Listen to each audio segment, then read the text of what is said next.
One of the topics that is very relevant and important for students in the MBA circuit is how do you build a resume and what to include and what not to include in a particular resume, right? And the idea of this particular session or video is essentially to outline some of the common mistakes that we have come across in resumes. How can those be avoided? What does a recruiter think when they're looking at a particular resume? And how could you position your resumes in a slightly better format, in a slightly better manner, right?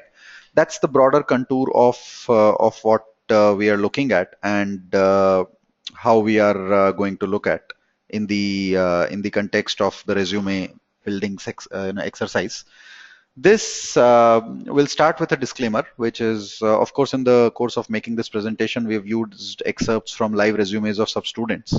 Please note that our idea is purely to educate everyone about common mistakes, and we do not intend to portray or show anyone in negative light any of the resumes or the effort that goes in making those. Kindly take it in the right spirit, and we apologize upfront if it offends anyone, any portion offends to anyone in this context. That's not the idea. The idea is basically we look at broadly why certain mistakes keep getting repeated batch after batch, and why don't we really think on some portions of the resume whether they are necessary in the first place or not, right? Of course, this also outlines the fact that there are some portions that are mandated by curriculums or institutes where you have to put in a certain kind of a format and portion in a resume. But barring that, there are a lot of portions that we have seen even in non-mandated formats, which keep appearing again and again and seem to be gross mistakes that keep carrying forward during resumes, building of resumes, right? So the first thing we need to understand is why is the resume needed, right? What is the purpose of a resume, right? It's the idea that you become familiar and your profile becomes familiar to someone who's looking to recruit you, to someone who's looking to interview you. There are some basic points that kind of come up in this, and the other major point on why the resume is needed is to show your intent towards a certain profile, right? That's your chance to show that you want to build a career in a certain domain, right? Keep that in mind that someone who's going to interview, the purpose is to know about you and your intent. That's the primary requirement of the resume. Once you answer this why, everything else has to follow an answer which says, does the line add to these 2 points or not, right? And if the answer is no, you remove it. If the answer is maybe, you think about removing it and remove it if it doesn't kind of get converted into a resounding yes. Anything that does not tell about these 2 points has to go away, right? When something tells about these 2 points, it has to be specific. We'll give you examples of that. You do not keep generic stuff in the resume, right? Also remember that when you are getting into an interview, the resume is your mechanism of getting discussions started on a certain point, right? So always remember of defending first before you go ahead and talk about a lot of the other things, right? Defending is the primary mechanism that is there in terms of taking a resume to an interview. If there is anything you cannot defend on the resume, remove it, right? In as many words, there is no question of ambiguity here. If there's any single line or word that is not defendable on a resume, you need to remove it, which basically says anything that is generic by definition will become difficult to defend. So you have to remove that. Anything that does not portray your intent has to be removed. Anything that is untrue or is not untrue is an incorrect word, is not a true reflection of what your potential is, has to be removed or reworded. It is absolutely important. The other thing that you try to do is usually you should start building the resume from scratch. When you start working on resume that is already there, it is extremely difficult to put these questions forth, right? And that's the endeavor that we are going to take. That's the endeavor that we are going to kind of do today in this session, where we are going to try and break a few myths and we're going to try and remove the unnecessary portions that come in. This is going to be fast. It's going to be quick in terms of some of the examples we're going to use. Once again, I reiterate, the idea is purely to educate about some of the most common mistakes that happen in resume building, right? The first question that should come to your mind is length of the resume. Length of the resume has to be 1 page, largely. No one in this world has the time to go through 2 pages of resumes. There are about 3 lakh MBA students in India, out of which about 1 lakh would be MBAs in finance. Even if you give or take a few, thousands out of it, you are at least looking at 10K resumes of relevance that go to any company at any given point of time. Reading a resume properly would require 5 minutes. That's about 50,000 minutes gone. So it's not going to happen. Even if it is like 1,000, that's like 5,000 minutes gone. That's not happening because 10 days would go only in reading. 10 man days would go only in reading the resumes. That doesn't work, right? No one has the time to read extra stuff. They are going to look for keywords. They're going to look at recency in terms of your resume. So anything more than one page is a clear no. It also kind of shows that one, you have efficiently utilized the space. A lot of the colleges already have, or institutes already have, this format of 1 page, but if it doesn't, ensure that it does not cross 1 page. It has to be less than a page, right?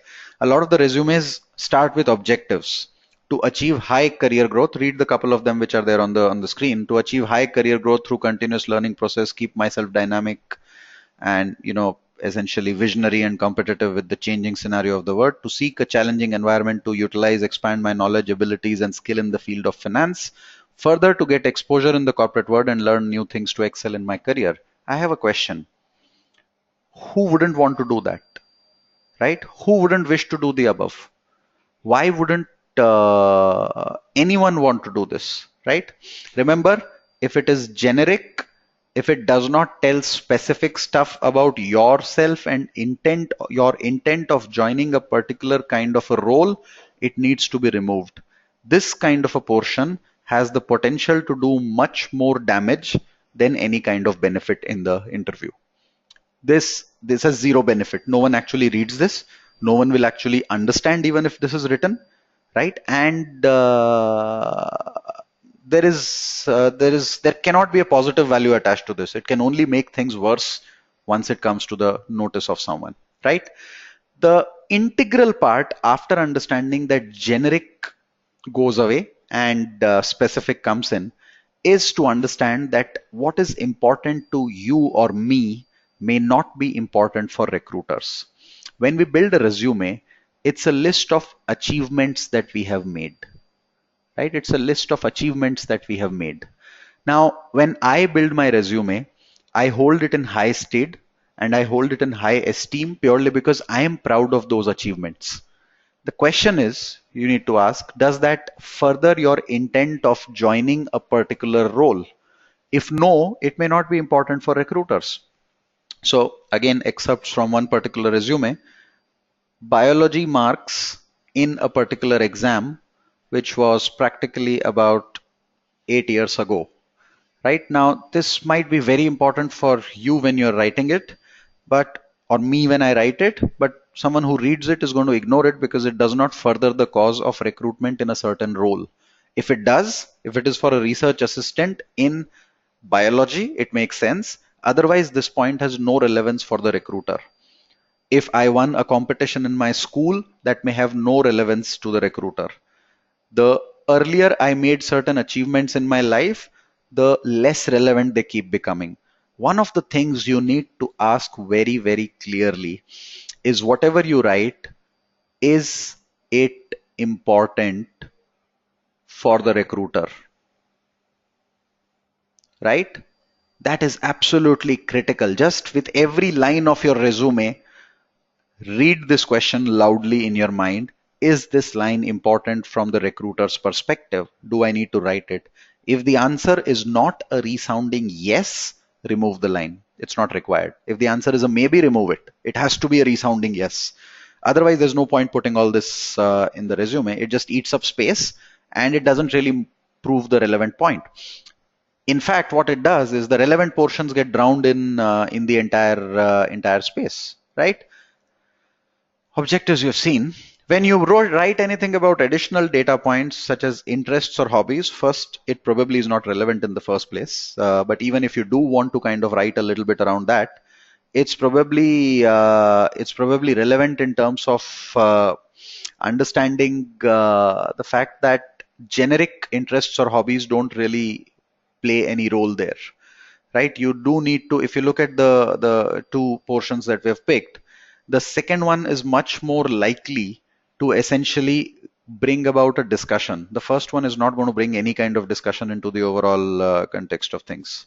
So it's very, very important for us to understand that generic statements are irrelevant in this.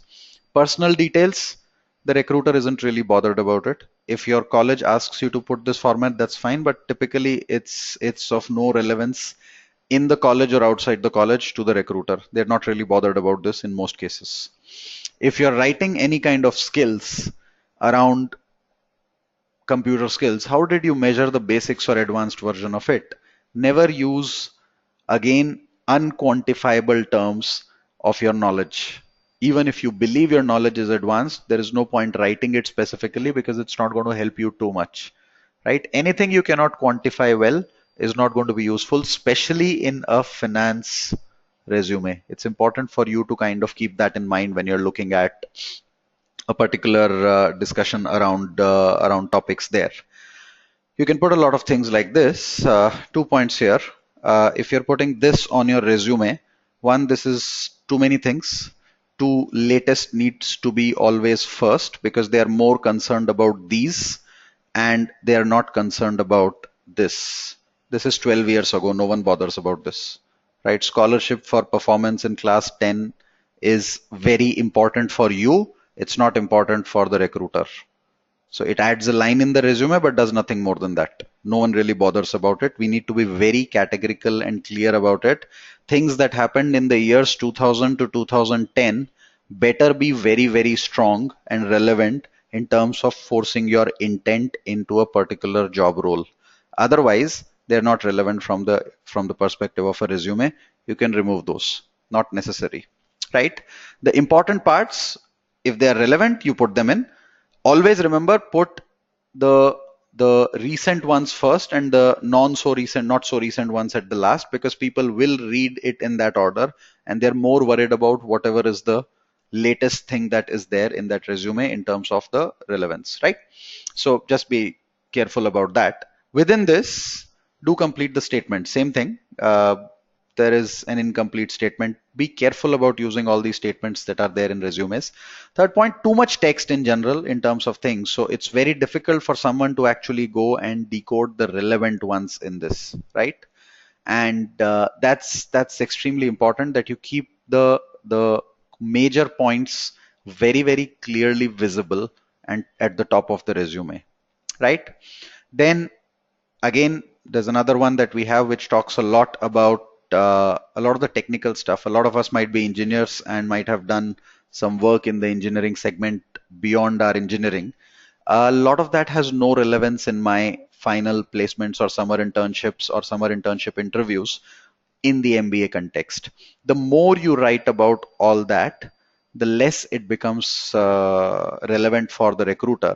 In fact, this particular resume talks about finance right at the bottom, talks about everything else but finance before this to a large extent. And this is not really useful. This is not going to be of any use to the recruiter. So if you want to get this resume shortlisted, this needs to come higher up the order, and this needs to talk more about relevant points that kind of work about finance. It is absolutely imperative that you build your resume with projects or work that talk about where you build your career, where you want to build your career.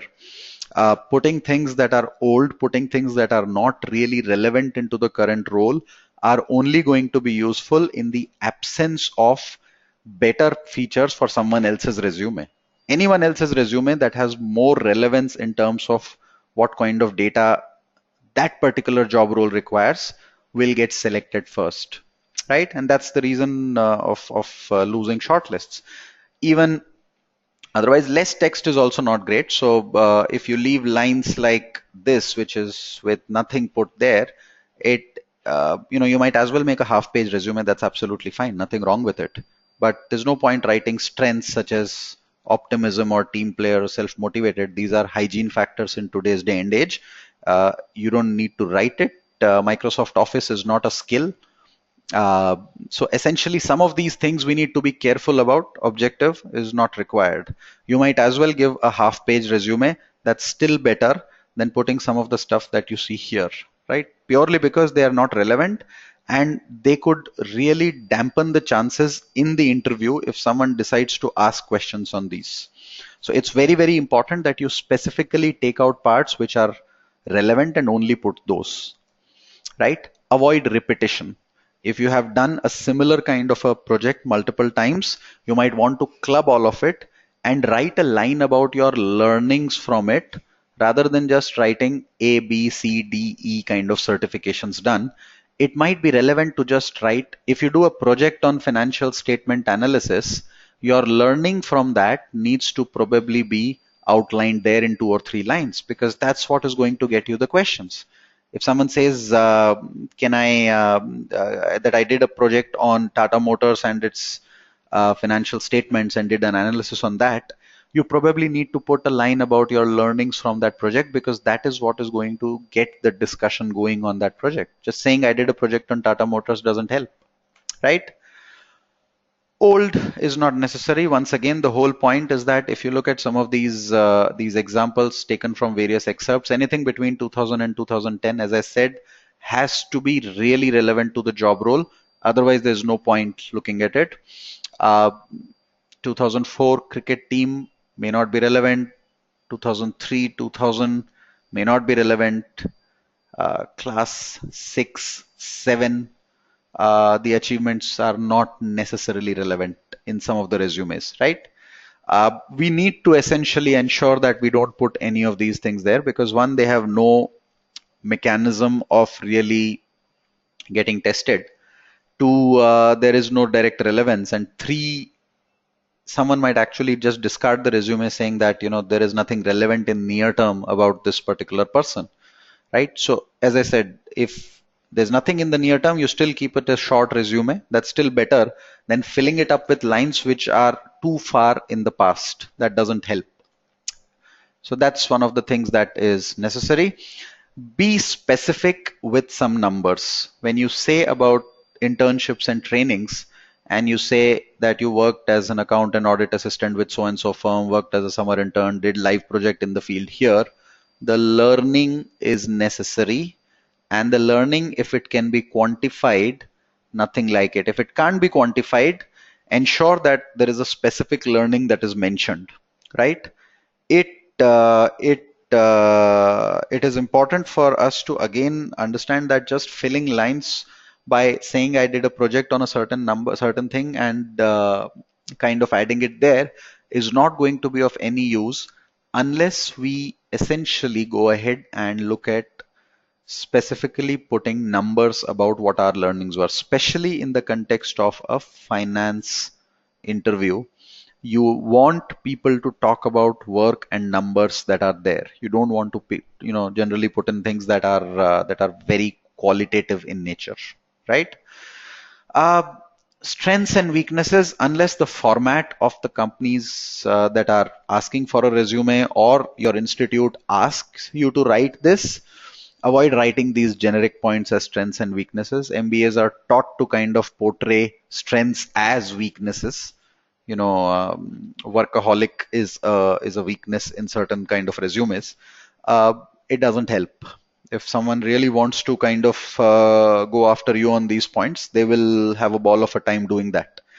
Anything that gives ammunition to the interviewer to take you out of your comfort zone is to be avoided. You need to be, when I say out of your comfort zone, in the sense out of your zone of competence, right? If you're good with finance, you want the interview to stay in finance. You don't want the interview to get out of finance, right? Put as much you can about finance in that resume. Don't put, generic stuff like I am a team player and all there because it's not going to help. It's only going to create a problem, if at all, right? There was a question we had actually asked about it. Always read before you try and answer a particular question. We had actually asked a question about what specific issues would you want to address during the session, a lot of people actually wrote the address there. It's imperative. We all live in a world where time is of essence, but please understand that when you are applying for a role, this is something we picked up purely because a lot of the companies will give you forms to fill up. Ensure that you carefully put in the information, however specific or basic that information being asked is, right? Some more points that you can ponder that can be avoided unless the format requires it. Don't put a photo unless it is needed. Keep your email ID professional. Don't keep your generic email IDs before your MBA colleges into your resumes.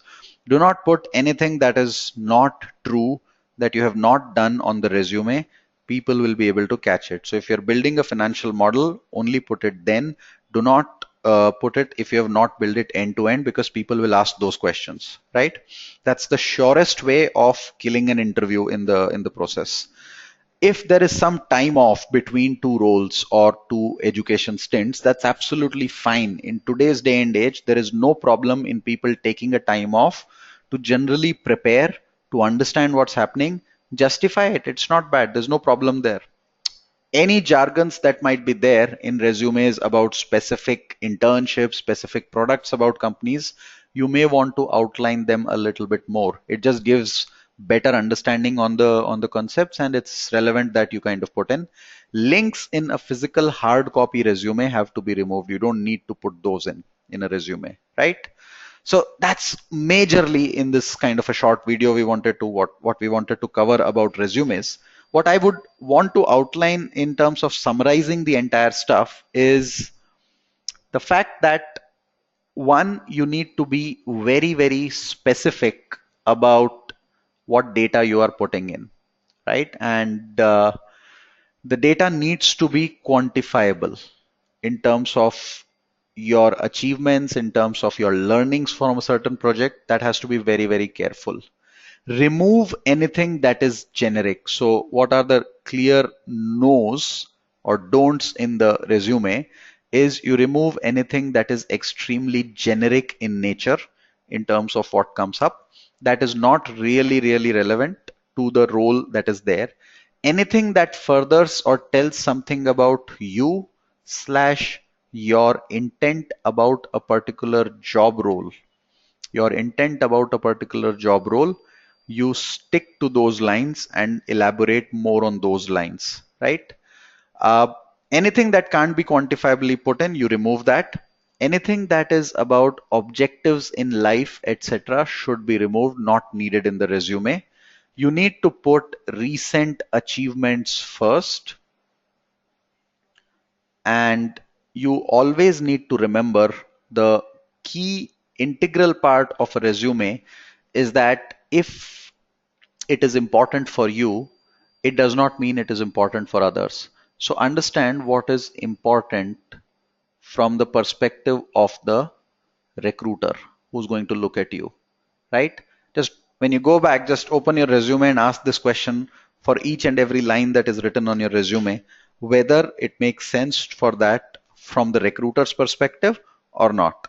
And if, as I said, the answer is not a resounding yes, there is a high chance that it might be better off removing that particular line from that particular statement, from that particular resume, right? Or rephrasing it in a way that it probably brings out your intent or achievement about that particular point in a slightly better manner, right? Please remember, this is just in a nutshell what we have tried to kind of put in. There are more things that can be done, and there are specifics that could be looked at in terms of individual resumes that are there. But these are some of the generic data points that we came across when we looked at a lot of resumes that you should probably try and address when you look at it in the context of your resume building exercise.